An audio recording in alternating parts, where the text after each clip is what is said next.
누가복음 8장 22절로 25절의 말씀을 함께 읽겠습니다. 하루는 제자들과 함께 배에 오르사 그들에게 이르시되 호수 저편으로 건너가자 하시매 이에 떠나 행선할 때에 예수께서 잠이 드셨더니 마침 광풍이 호수로 내리침에 배에 물이 가득하게 되어 위태한지라. 제자들이 나와 깨워 이르되 주여 주여 우리가 죽겠나이다 한데 예수께서 잠을 깨사 바람과 물결을 끄주시니 이에 그쳐 잔잔하여 지더라.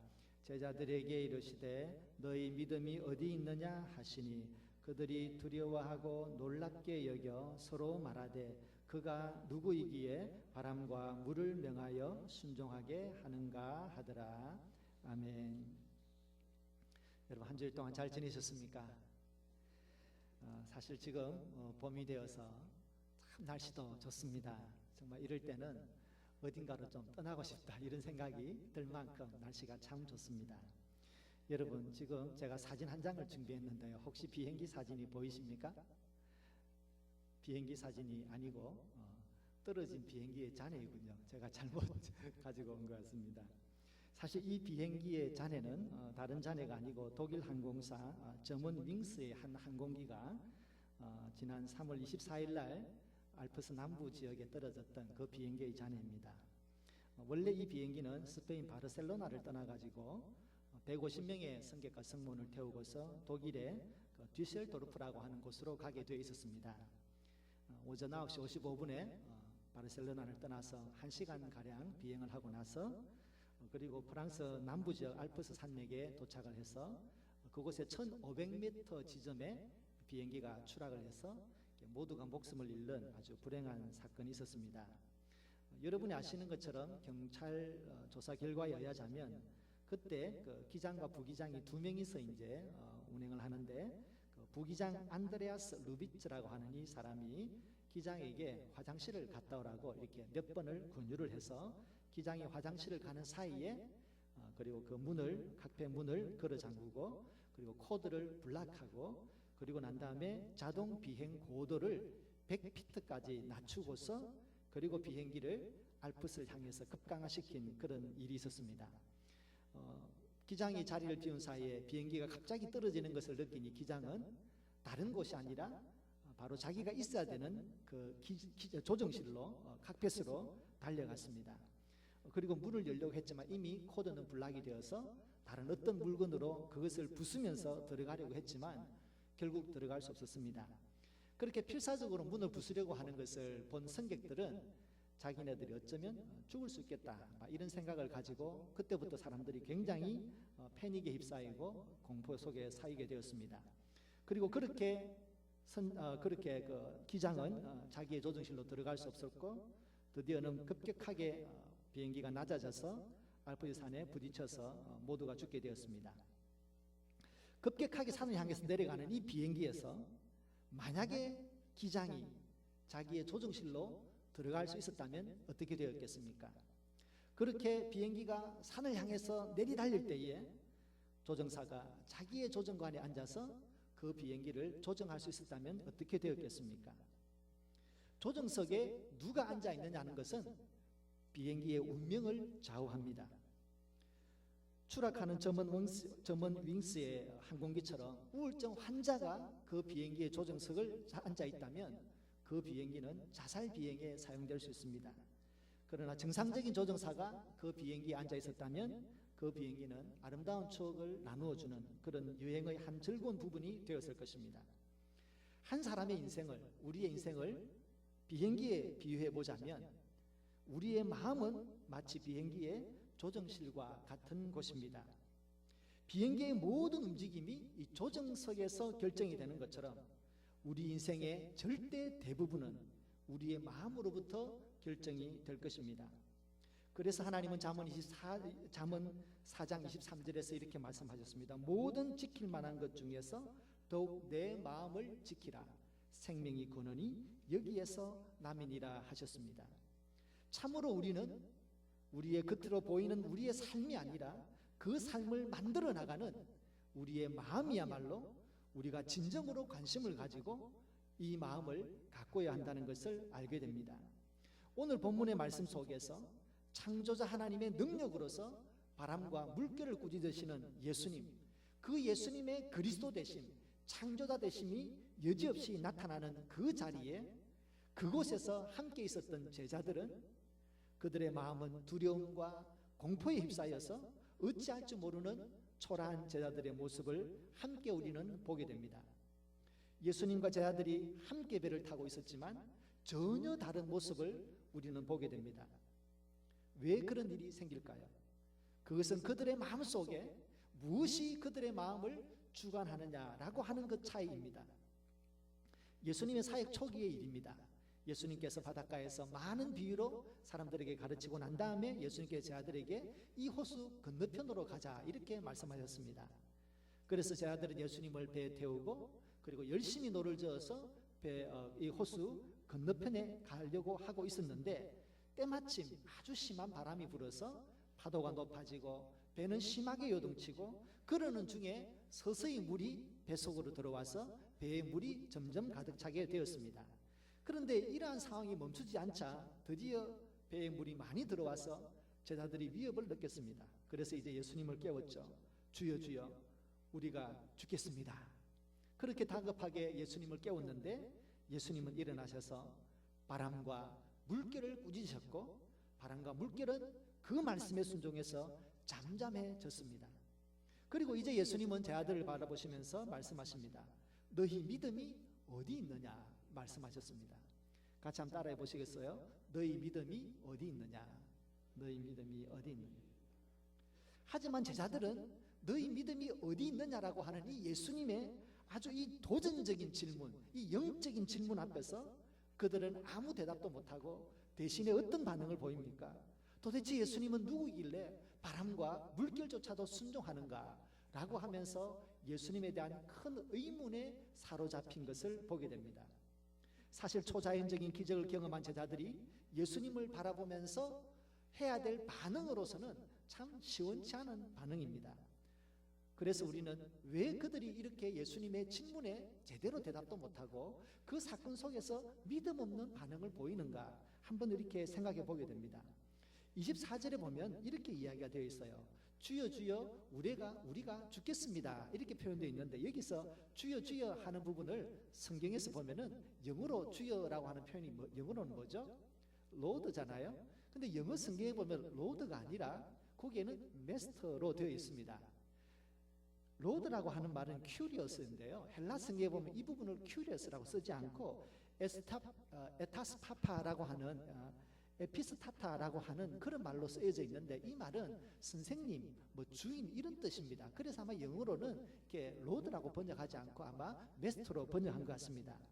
그러니까 사실 지금 예수님의 사역 초기에 예수님의 제자들은 아직 예수님의 말씀을 듣고 예수님의 기적을 하나씩 둘씩 보기 시작했지만 그러나 아직 그 모든 메시지와 그 삶과 그 기적이 예수님이 누구인지에 대한 그러한 마음의 확신으로는 아직 와닿지 않았다는 것이고 그만큼 그들은 예수님을 따라다니긴 했지만 예수님의 말씀의 뜻을 정확하게 캐치할 수 있는 그 정도의 지혜가 없었다는 것을 알 수 있습니다. 그래서 그래인지 이 초자연적인 기적을 보았지만 그들의 마음속에는 예수님은 누구이다 라고 하는 말을 하기에 앞서서 사실 그들은 예수님은 누구일까 라고 하는 의문점을 가지는 것을 보게 됩니다. 이런 제자들에게 예수님은 말씀하시죠. 너희 믿음이 어디 있느냐. 여기에서 너희 믿음이 어디 있느냐라고 하는 이 예수님의 말씀은 사실은 제자들에 대한 실망이라기보다는 제자들에게 어떤 믿음의 도전을 주는 질문이라고 볼 수 있습니다. 제자들이 앞으로 이러한 똑같은 일을 경험하게 될 때에 너희들이 어떤 믿음을 가지고 이러한 환경을 이겨내어야 할 수 있을지에 대한 예수님의 기대가 담겨져 있다고 볼 수 있습니다. 그래서 우리는 예수님의 기대라고 하는 차원에 있어서 너희 믿음이 어디 있느냐라고 하는 이 말씀의 의미를 오늘 함께 생각해 보고자 합니다. 첫 번째로 너희 믿음이 어디 있느냐라고 하는 이 예수님의 질문 속에 담긴 예수님의 기대를 한번 생각해 보자면 이렇게 말할 수 있겠습니다. 너희들이 나의 제자임을 기억하라 라고 하는 예수님의 기대가 담겨져 있습니다.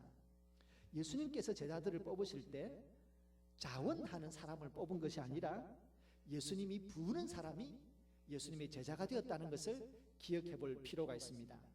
예수님 시대에 예루살렘에는 많은 랍비들과 율법의 교사들이 있었고, 사람들은 자기 돈을 들여서라도 그 랍비들과 율법의 선생님들 밑에서 율법을 배우고 잘 훈련받기를 원했습니다. 그래서 많은 사람들이 그 시대에는 율법을 배우면서 하나님 앞에 훈련된 사람이 많았지만 예수님은 그들을 부르지 않았습니다. 대신 예수님은 하나님께서 하나님의 말씀도 훈련되지 못하고 그저 생선 냄새가 많이 있고 그저 거칠게 살아온 그런 사람들을 예수님은 자기의 제자로 부르셨습니다. 예수님의 제자는 예수님의 부름받은 사람입니다. 우리가 이것을 한번 잘 생각해 볼 필요가 있습니다. 그러면 여러분, 지원받은 사람과 지원한 사람과 불림은 받은 사람의 차이가 무엇일까요? 지원한 사람은 예수님에게서 말씀도 배우고 가르침을 받고 기적도 배우고 어떻게 살아야 할지 모든 것을 배울 것입니다. 지원을 했기 때문에 더 적극적으로 배우려 할 것입니다. 그리고 나면 그는 예수님에게서 배운 것을 가지고서 자기가 무엇을 할지를 아마 생각할 것입니다. 그래서 자기는, 어떤 사람들은 내가 잘 배웠으니까 예루살렘에서 예수교회 1호점, 나는 베들레헴에서 예수교회 2호점, 이렇게 아마 그렇게 자기 나름대로의 계획을 펼쳐나갈지도 모릅니다. 그런데 부름을 받았다, 불림을 받았다라고 하는 것을 보면 그것과 정반대입니다. 불림을 받은 사람은 우선 자기를 부른 예수님을 바라보아야 됩니다. 자기가 무엇을 원하는지보다 자기를 부르신 예수님이 누구인지를 먼저 생각하고 예수님이 무엇을 원하는지를 생각해야 될 필요가 있습니다. 그래서 예수님은 자기를 먼저 바라보는 사람을 제자로 삼기 위해서 예수님은 자원하는 사람이 아니라 예수님께서 부른 사람, 그 부름에 순종하고 온 사람을 예수님의 제자로 삼으셨습니다. 그런 차원에서인지도 모르지만 예수님의 제자들 대부분은 세상적으로 그렇게 훌륭한 사람들, 많이 배운 사람들이 없었습니다. 그래서 자기 혼자서 무슨 계획을 세워가지고 예수님, 내가 이런 계획 세웠으니까 나에게 이러한 지식을 가르쳐 주십시오, 이렇게 한 사람은 아무도 없습니다. 그들은 3년을 그저 우직하게 따라다녔던 사람입니다. 사실 옆에서 바라보자면 그 3년 동안의 발전이 참 더딘 사람이었습니다. 그래서 그들은 오히려 예수님으로 하여금 더 곤란에 빠지게 하는 경우도 많았습니다. 그처럼 예수님은 자원하는 스마트한 사람을 뽑은 것이 아니라 우직해 보이지만 예수님에게 초점을 맞출 수 있는 그런 사람을 뽑았던 것입니다. 지금 제자들과 예수님이 탄 데는 심한 바람과 높은 파도로 인해서 물이 점점 차오르고 있습니다. 그때 예수님께서 말씀하셨습니다. 너희 믿음이 어디에 있느냐? 이 말씀을 하실 때에 예수님께서 제자들을 바라보시면서 기대하셨던 것이 무엇일까요? 내가 너희를 불렀단다, 너희는 나를 보아라, 그렇게 마음속으로 기대하셨을 것입니다. 지금 눈앞에는 바람이 불고 파도가 높고 배는 일렁이고 그러면서 물이 점점 차오릅니다. 그러나 그러한 어려움 속에서도 예수님은 흔들리는 배 속에서, 물이 차오르는 배 위에서 예수님은 고요히 잠을 주무시고 계셨습니다. 그들이 보아야 될 것은 믿음을 가지고 예수님을 보아야 했던 것입니다. 왜냐하면 그들은 예수님의 부름을 받은 제자들이기 때문입니다. 믿음이 무엇입니까? 믿음은 어떤 상황 속에서 내가 무엇을 바라봐야 될지에 대한 마음의 성향을, 마음의 방향을 결정하는 것입니다. 어려울 때에 우리가 파도를 바라볼 것이고, 파도를 바라보고 물이 차오르는 배를 바라보고 절망을 바라볼 것인지, 아니면 그 가운데 함께 하시는 고요히 계신 예수님을 바라보아야 될지를 결정하는 그 방향이 바로 믿음에 있는 것입니다. 그러므로 예수님은 자기를 바라보는 제자들을 뽑으시고 믿음으로 예수님을 바라볼 것을 기대하셨습니다. 그러므로 제자들에게 물으셨죠. 너희 믿음이 어디 있느냐? 우리가 살아가면서 우리는 인생의 수많은 종류의 크고 작은 파도를 만날 것입니다. 그것은 직업에서 일어나는 파도일 수도 있고, 가정에서 일어나는 파도일 수도 있고, 그리고 우리가 뜻하지 아니하는 여러 가지 알 수 없는 일들로 인해서, 예상하지 못한 많은 일들로 인해서 불안한 마음들이 우리의 가슴을 가득 채울 때가 있을 것입니다. 걱정과 불안이 우리의 마음을 가득 찰 때가 있을 것입니다. 그 순간 우리는 예수님의 말씀을 기억해야 합니다. 너희 믿음이 어디 있느냐? 예, 예수님, 저는 파도와 물결을 보는 대신 나를 부르신 예수님을 바라보겠습니다. 할렐루야. 우리가 어려울 때마다 우리는 믿음이 주관하는 마음을 가져야겠습니다. 그래서 환난과 파도와 물결을 볼 것이 아니라 우리와 함께 하시며 고요하게 우리와 동행하시는 예수님을 바라보는 믿음의 사람이 되기를 주님의 이름으로 부탁드립니다. 히브리서 12장에 보면, 11장에 보면 많은 사람들이 믿음의 박해를 이겨낸 믿음의 사람들을 이야기합니다. 그리고 11장에 넘어가면 우리에게는 말할 수 없는 수많은 사람들이 그 믿음의 길을 마쳤다라고 하면서 믿음의 길을 마친 사람들이 어떻게 믿음의 길을 마쳤는지 한마디를 던져주고 있습니다. 히브리서 12장 2절에 보면 믿음의 주여 또 온전하게 하시는 인 예수를 바라보자. 우리의 믿음의 조상들이 많은 박해 속에서 믿음 때문에 이리저리 유리할지라도, 박해 속에서 도망을 다닐지라도, 그럼에도 불구하고 그들의 믿음의 주인이요 믿음을 완성하시는 예수님을 바라보았습니다. 이것이 믿음입니다. 이것이 믿음의 신비이고 믿음의 능력입니다. 우리는 말로 표현할 수 없지만 어려운 상황 속에서 주님, 예수님, 주여, 그 한마디를 통해서 우리가 바라보는 예수님, 그분이 모든 문제 해결의 답이 될 줄로 믿습니다. 그러므로 우리는 우리의 마음이 두려움이 아니라 믿음이 주관할 수 있도록 우리는 마음을 새롭게 해야 되겠습니다. 두 번째로 너희 믿음이 어디 있느냐라고 물으실 때에 예수님께서 제 아들에 대한 기대가 있었습니다. 그것은 너희들이 나와 함께 목적지로 가고 있음을 기억하라라고 하는 예수님의 기대가 담겨져 있습니다. 예수님은 호수 저편으로 지금 건너가자고 하셨습니다. 제자들은 예수님의 말씀에 따라서 갈릴리 호수를 가로지르고 있었습니다. 예수님께서 지금 찾아가시는 곳은 어디냐면은 그라사 지방입니다. 한마디로 이방인의 땅이죠. 그런데 그 그라사 지역에 딱 도착하면 만나게 되는 것이 바로 무덤가이고, 거기는 돼지를 키우는 곳입니다. 유대인의 입장에서 보자면 그 지역은 이방인의 땅이고 돼지가 있는 부정한 곳이고 군대 귀신이 들려 있는 사람, 그리고 무덤이 있는 저주받은 곳이고 죽음이 기다리는 곳입니다. 그러나 예수님께서 제 아들과 함께 건너편으로 가자 하시는 곳은 바로 그런 절망이 있는 곳, 그런 곳이었습니다. 그러나 그 길은 절망이 기다리는 것이 아니라 하나님의 주권이 이끄는 길이었습니다. 하나님의 주권에 이끄는 길에서 제자들은 예수님의 말씀에 순종하여서 그 주권이 이끄는 그 길 위에서 그들은 어려움을 만나게 되었습니다. 성도 여러분, 우리가 예수님을 믿고 또 믿음의 양심을 지키면서 나아갈 때에 우리가 하나님의 인정하시는 길이다 라고 하는 믿음의 길 위에 있을지라도 우리가 가는 길이 항상 성공과 번영과 행복을 보장하지는 않습니다. 우리는 예수님을 믿을 때에 그러한 것을 전혀 약속받지 못합니다.